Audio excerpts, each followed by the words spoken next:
প্রথমে এভাবে একটি ভাঁজ করে দিব। তাহলে এভাবে ভাঁজ দিয়ে দেখেন 2 পার্ট করলাম। এবার আমরা ঠিক এইভাবে আরেকটি ভাঁজ দিয়ে 4 পার্ট করব। এখানকার ভাঁজটা সম্পূর্ণ দেওয়া যাবে না, এখানে 4 ইঞ্চি পরিমাণ কাপড় রাখতে হবে। এখানে যে 4 ইঞ্চি কাপড় রাখলাম এটা দিয়ে প্যান্টের কল্লি এবং পায়ের যে পট্টি সেই পট্টির কাপড়টা বের করতে হবে এই কাপড়টা দিয়ে। এইভাবে তাহলে আমরা 4 পার্ট করে নেব।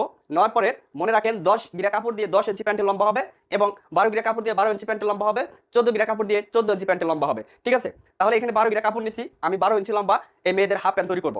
এই কারণে দেখেন এইখানে আটকার অংশ, আটকার অংশ থেকে ধরে আমরা এখানে 11.5 ইঞ্চি লম্বা নিলাম, নিচে পট্টি লাগানোর পর আরো হাফ ইঞ্চি যোগ হবে, তাহলে 12 ইঞ্চি মোট আমাদের থাকবে। এখান থেকে তাহলে 11.5 ইঞ্চিতে একটা চিহ্ন করব। এরপরে এখানে রাবার ভাঙার জন্য আমাদের 2.5 ইঞ্চি অথবা 2 ইঞ্চি পরিমাণ কাপড় নিতে হবে। এখানে আমি 2 ইঞ্চি পরিমাণ নিয়ে নিলাম। এবার আমি কাটিং করে নিব, একদম সহজ কিন্তু এই প্যান কাটিং। এটাকে আমরা একটু সরিয়ে নিচ্ছি। এরপর দেখেন ঠিক এরকম হবে, এই পাশে আটকানো অংশ কেটে নেবেন। তাহলে যে পায়ের অংশটা লম্বার দিকে থাকবে, এই পাতিল অংশ এদিকে কুচি হবে, তাহলে কুচিগুলো দেখতে সুন্দর হবে। ঠিক আছে, আচ্ছা এবার আমরা পায়ের যে পট্টি এবং কলির কাপড় কাটিং করব এই কাপড়টা দিয়ে। এই কাপড়টাকে এভাবে একটি ভাঁজ করতে হবে। ভাঁজ করার পর এখন আমাদের এই যে পায়ের এই যে ঘেরের মাপটা নিতে হবে।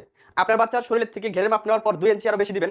আর যদি আপনারা প্যান্টের লম্বা বা বয়স অনুযায়ী তৈরি করতে চান তাহলে 12 ইঞ্চি প্যান্টের জন্য আমরা এখানে কাটিং করব 15 ইঞ্চি পরিমাণ। 15 ইঞ্চি কাটিং করব, সেলাই করার পর 14 ইঞ্চি থাকবে মোট ঘের।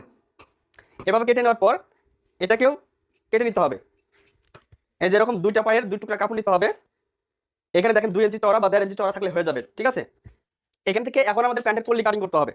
তো এই পাশে কতটুকু আছে আমরা প্রথমে দেখে নিই। এখানে আছে 4.5 ইঞ্চি অর্থাৎ 2.4 ইঞ্চি। তাহলে আবার এই পাশে নিতে হবে 2.4 ইঞ্চি, মানে চতুর্পাশে একই মাপ নিতে হবে।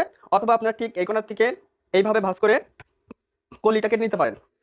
এরকম 4 কোণা কলি নেবেন। ঠিক আছে, কলিটা বেশি বড় দেওয়া যাবে না, আবার একদম ছোট দেওয়া যাবে না। 12 ইঞ্চি পয়েন্টের জন্য আমি যে মাপে দিলাম এইভাবে দিলেই কিন্তু সুন্দর হবে। এখন এটা সেলাই করব। তো দেখেন কিভাবে সেলাই করতে হয়। প্রথমে